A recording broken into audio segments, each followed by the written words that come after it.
We have a report of a fast day of the 9th of Tevet, but we don't know what happened. Anybody sensitive to the subject of, we sometimes we have it in the Siddur and sometimes have it in Gemara, censorship. The issue of censorship, because we were worried of how the church is going to look at it. Something about an individual whose name was Shimon Kafali, or Kafali. It comes in different shapes and forms. Who is this Shimon Kafali? That on the 9th of Tevet he dies, and Am Yisrael decided to remember him with his yahrzeit. Because he did something really great for Am Yisrael. He saved the day. We had major problems with the early Hebrew Christians. You have to realize Christianity started from Am Yisrael. And there were sectarian groups. There was the Tzdokim, there was the Perushim, we were the Perushim. And then there was the Isiim.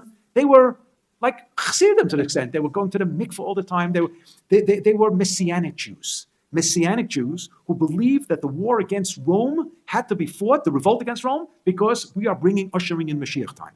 They were Messianics. And from this group of the Messianics came those from the Nazarene, from the word Natzrat, who were the followers of Yeshu, who believed that he was actually the Mashiach. He was the Mashiach. From all other points of view, they were quote-unquote Orthodox Jews. Shomrei Torah u'mitzvot. Everything. You'd never even be able to identify them in a shul. And that's why Chazal called them minim. Who are they? We don't know who they are. And Chazal realized that we can't even fight the enemy because we don't even know who they are. They might be your next person next to you in shul. So they created a bracha against the la mashumadim v'la minim. That a Kadosh Baruch Hu should deal them a death blow. Can you imagine in shul, in Shemon Esrei, with davening, that the guy sitting next to you, who's a clandestine Christian, should get a heart attack. That's what we're davening for. In v'la mashinim. That's how, because we felt that Judaism was threatened. And Judaism might become polluted. With this, we have to do away with them, with a divinely struck death blow. And that's what the bracha enters. But then, and it wasn't working.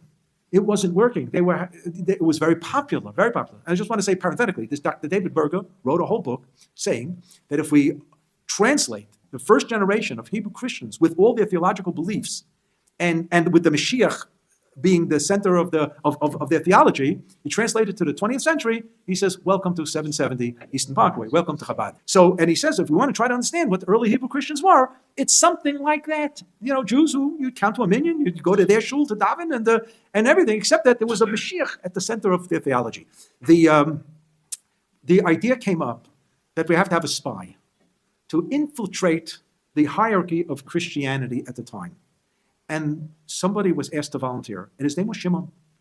The appellation Kafali actually in Latin meant rock, and rock becomes Peter. Peter is Petra, you know the rock in Petra? Petra means rock. So this is the Shimon who we're talking about, who succeeds in going over to the other side and rises in the hierarchy to become the bishop of Yerushalayim, the first bishop of Yerushalayim, and ultimately becomes the first pope in Rome. And he is a spy for Al Chachamim. What is his job? To theologically move Christianity off the track. What they call today a kid who goes off the derech. To move Christianity, or the early Christians, off the track of Judaism. To introduce that the Shabbat won't be the Shabbat, will be Sunday.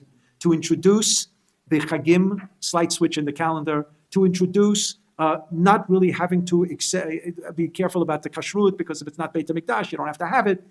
He changed it, the religion, so radically that nobody in a million years would think that this is a cheap imitation of Judaism. That's how far he succeeded. And he dies the Pope of Rome. And Am Yisrael in Eretz Yisrael never forgot his chesed that he did. And he dies on the 9th of Tevet, and they fasted to commemorate his yahrzeit.